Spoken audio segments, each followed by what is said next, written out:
Sekalian jika teman-teman mengenal Ustadz Khalid Basalamah atau ustadz-ustadz lain yang sungguh-sungguh percaya bahwa apa yang ada di dalam Al-Quran adalah sejarah sungguhan, tolong bagikan video ini kepada mereka, supaya mereka tahu dan sadar bahwa apa yang mereka imani dan hafalkan itu memang berasal dari dongeng-dongeng karangan manusia. La ilaha illallah Muhammadun Rasulullah alaihi salatullah wa alihi wal ahibba. Bismillahirrahmanirrahim. Assalamualaikum warahmatullahi wabarakatuh.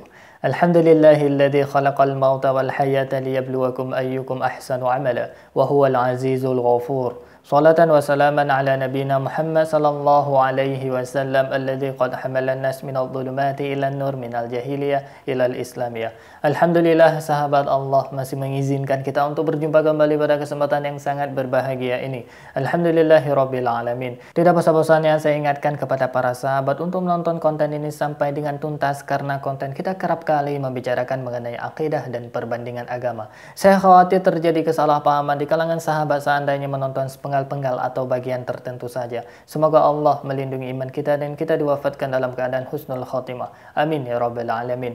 Terus dukung channel dakwah ini dengan cara klik tombol subscribe, like, komen, dan share. Dengan cara mensubscribe, dengan cara men-like, dengan cara men-share, sahabat sudah ambil bagian dalam membentengi umat dari pemurtadan. Semoga Allah membalas kebaikan sahabat bagi yang sudah subscribe dengan balasan kebaikan berlipat ganda. Amin ya rabbal alamin. Baik sahabat, konten kita pada kesempatan yang sangat mulia ini kita akan menyambung pembahasan dari konten sebelumnya, yaitu dongeng dalam Al-Quran, dan ini part 2. Part 1 sahabat bisa nonton ya di konten sebelumnya, karena akan lebih nyambung ketika sahabat sudah menonton konten part 1 kemudian lanjut ke konten part 2 atau konten ini sahabat. Baik sahabat, sebelumnya sahabat, saya sudah memberikan challenge atau tantangan kepada kaum oten sahabat, yang bunyinya kurang lebih seperti ini sahabat. Andai kata Anda bisa membuktikan Al-Quran ini mengandung dongeng dengan sumber yang kredibel, dengan hujah atau alasan, dengan argumentasi yang tak terbantahkan, saya siap dibaptis. Sekali lagi saya ulang, andai kata Anda bisa membuktikan bahwasanya dalam Al-Quran ini mengandung dongeng dengan argumentasi yang kredibel, otentik, tak terbantahkan, saya siap dibaptis. Ya kurang lebih ya seperti itu sahabat isi dari challenge atau tantangan. Kemudian saya berpikir sahabat, ini terlalu sulit bagi kaum oten. Tantangan ini menurut saya sangat-sangat sulit karena mustahil mereka bisa ya membuktikannya sahabat. Kalau misalkan dalam Al-Quran ini memang ada dongeng, na'udzubillah. Nah, jadi saya menurunkan derajat sahabat tantangan saya. Tapi sebelumnya sahabat, kita melihat dulu orang yang mencoba memberikan argumen mengenai konten part 1 ini sahabat. Baik, ini langsung kita bacakan sahabat. Nah, di sini sahabat bisa melihat ini komentar dari Kulkiz. Argumen Anda Al-Quran mustahil terdapat dongeng di dalamnya karena Muhammad tidak bisa baca tulis. Dan Anda bilang tidak mungkin dipatahkan karena didukung bukti sejarah dan kitab itu sendiri. Gampang matahinnya. Muhammad mungkin buta huruf dan tidak bisa menulis, tapi Muhammad nggak tuli dan bisu kan?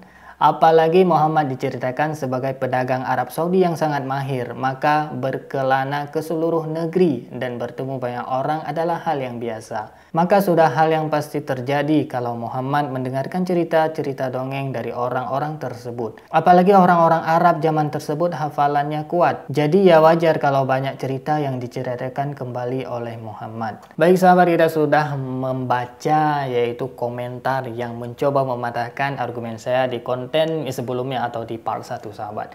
Ini sangat mudah ini untuk kita tanggapi sahabat, karena dia hanya memberikan asumsi. Dia mengatakan bahwasanya pasti Nabi Muhammad mendengarkan cerita dari orang-orang yang lain pada saat beliau melakukan perdagangan. Ya, banyak cerita dongeng yang Nabi Muhammad dengar. Oke, it's okay. Komentar Anda sangat bagus, tapi tolong berikan bukti sejarah. Atau Anda bisa memberikan bukti dari kitab suci, baik Al-Quran boleh ataupun Bible Anda yang memang otentik, bukan penambahan dari hasil revisi.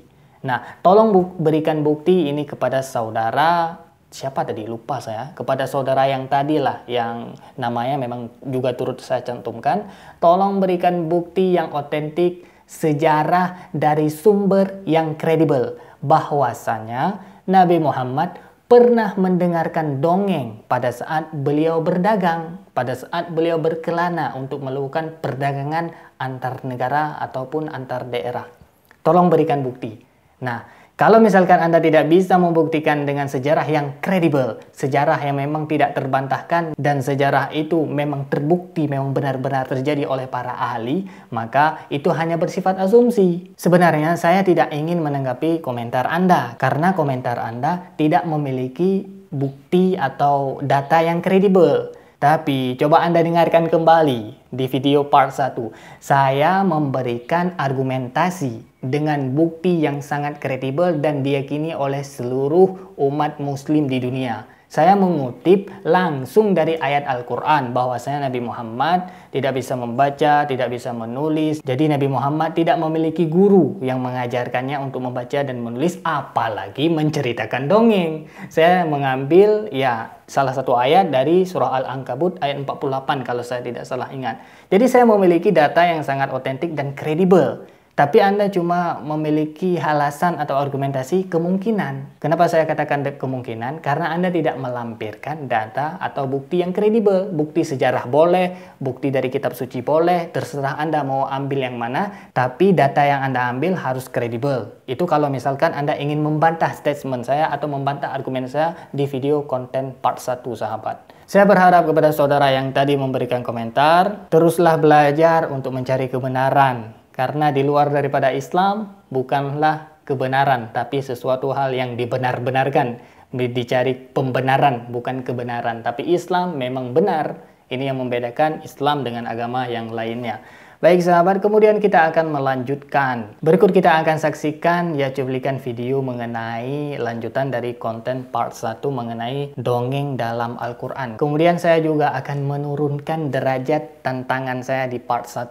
Supaya kaum orten dengan semangat akan mengikuti challenge ini dan berusaha untuk membantah atau mematahkan statement saya. Baik sahabat, langsung saja kita menyaksikan. Ini dia cuplikan video lanjutan dari part 1.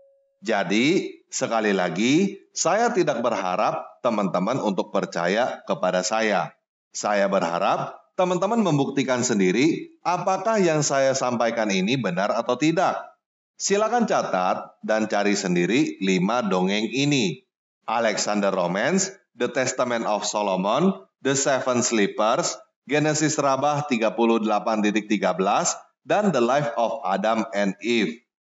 Sekalian jika teman-teman mengenal Ustadz Khalid Basalamah atau ustadz-ustadz lain yang sungguh-sungguh percaya bahwa apa yang ada di dalam Al-Quran adalah sejarah sungguhan, tolong bagikan video ini kepada mereka, supaya mereka tahu dan sadar bahwa apa yang mereka imani dan hafalkan itu memang berasal dari dongeng-dongeng karangan manusia.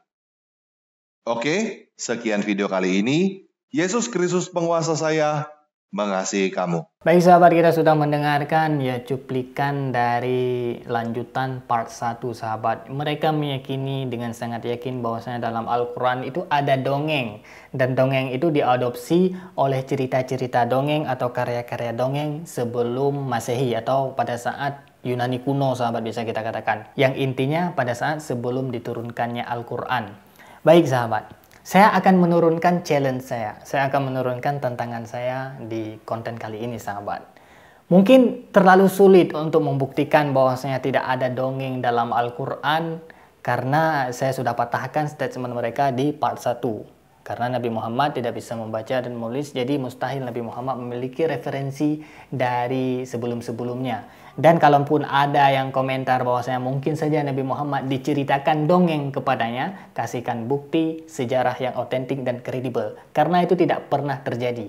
Dan Nabi yang sangat jelas, riwayat hidupnya bisa diteliti, bisa dibaca lengkap, bisa dideteksi, kuburannya jelas, lahirnya jelas. Cuma Nabi Muhammad SAW di antara Nabi yang lain sahabat. Ini sangat luar biasa, salah satu mukjizat Al-Quran yang mengatakan hanya pada diri Nabi Muhammad terdapat suri tauladan. Dan itu ada dalam ayat Al-Quran, itu merupakan mukjizat dari Al-Quran itu sendiri, sahabat. Baik, saya akan menurunkan tantangannya apa tantangannya kepada kaum Oten. Jika Anda sangat meyakini dalam Al-Quran itu ada dongeng karangan dari orang-orang terdahulu sebelum Masehi dan sebagainya, sebelum Islam yang pada intinya, coba tuntut Al-Quran atas pelanggaran hak cipta.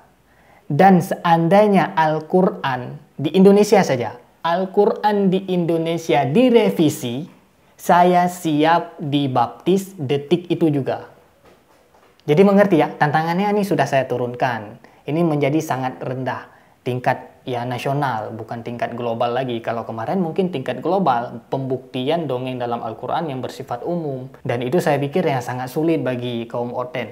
Sekali lagi saya ulangi, andai kata Anda sangat meyakini bahwasanya dalam Al-Quran itu ada dongeng yang diadopsi oleh Nabi Muhammad dari karya-karya sebelumnya, dari ciptaan ya orang sebelum Masehi dan sebagainya, yang intinya Nabi Muhammad mengambil cerita tersebut kemudian dicantumkan dalam Al-Quran, kemudian dimasukkan ke dalam Al-Quran. Coba tuntut Al-Quran hingga Al-Quran direvisi. Tidak perlu direvisi secara global, tapi direvisi tingkat nasional saja, sahabat. Tingkat nasional saja direvisi dan diubah ataupun dihapus dan sebagainya. Saya siap dibaptis detik itu juga, sahabat. Kenapa saya sangat berani mengeluarkan tantangan ini? Karena ada ayat Al-Quran, ada dasarnya, sahabat. Oke, mari kita lihat pada surah Al-Hijr ayat 9. Langsung saja kita bacakan artinya. Sesungguhnya kamilah yang menurunkan Al-Quran, dan pasti kami pula yang memeliharanya.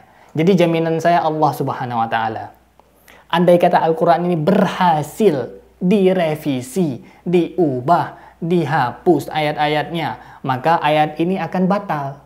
Sebagai firman Allah akan batal, dan itu mustahil. Keyakinan kami sebagai umat Islam, keyakinan kami sebagai orang Muslim, mustahil ayat Al-Quran terbatalkan oleh kondisi zaman. Ini sangat-sangat mustahil, karena ini merupakan firman Allah Subhanahu wa Ta'ala. Jadi sangat jelas ya, tantangan saya ataupun challenge yang saya berikan kepada kaum Oten, kepada Anda yang di luar daripada Islam, silahkan tuntut hak cipta Al-Quran atas karya-karya dongeng yang na'udzubillah Nabi Muhammad cantumkan ke dalam Al-Quran. Dan apabila Al-Quran berhasil direvisi tingkat nasional aja, nggak perlu jauh-jauh, tingkat nasional. Apa itu nasional? Seluruh Indonesia. Al-Quran direvisi ataupun dihapus dan sebagainya, saya siap dibaptis, berarti Anda yang benar.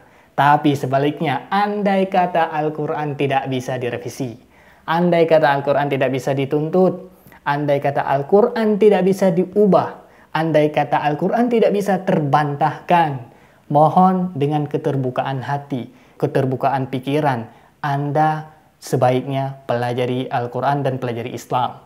Karena di luar daripada Islam, tidak ada keselamatan di akhirat kelak. Karena di luar daripada iman Islam, semuanya akan menuju kepada neraka jahanam. Saya tidak mencari kemenangan atas apapun. Buat apa? Nggak ada fungsinya.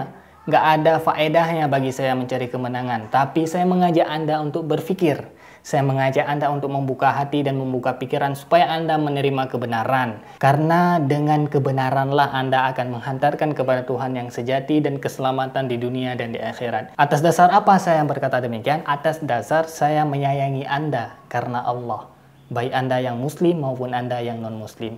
Baik sahabat, demikian yang dapat saya sampaikan. Yang baik datangnya dari Allah, yang salah murni dari keterbatasan ilmu saya mohon diperbaiki maaf, dan saya mohon ampun kepada Allah Subhanahu wa Ta'ala. Terus dukung channel dakwah ini dengan cara klik tombol subscribe, like, komen, dan share. Dengan cara mensubscribe, dengan cara men-like, dengan cara men-share, sahabat sudah ambil bagian dalam membentengi umat dari pemurtadan. Semoga Allah membalas kebaikan sahabat bagi yang sudah subscribe dengan balasan kebaikan berlipat ganda. Amin ya rabbal alamin. Terima kasih bagi yang sudah menonton. Hadanallah wa iyyakum ajma'in. Akhirul kalam. Assalamualaikum warahmatullahi wabarakatuh. La ilaha illallah Muhammadun Rasulullah alaihi salatullah wa alihi wal ahibba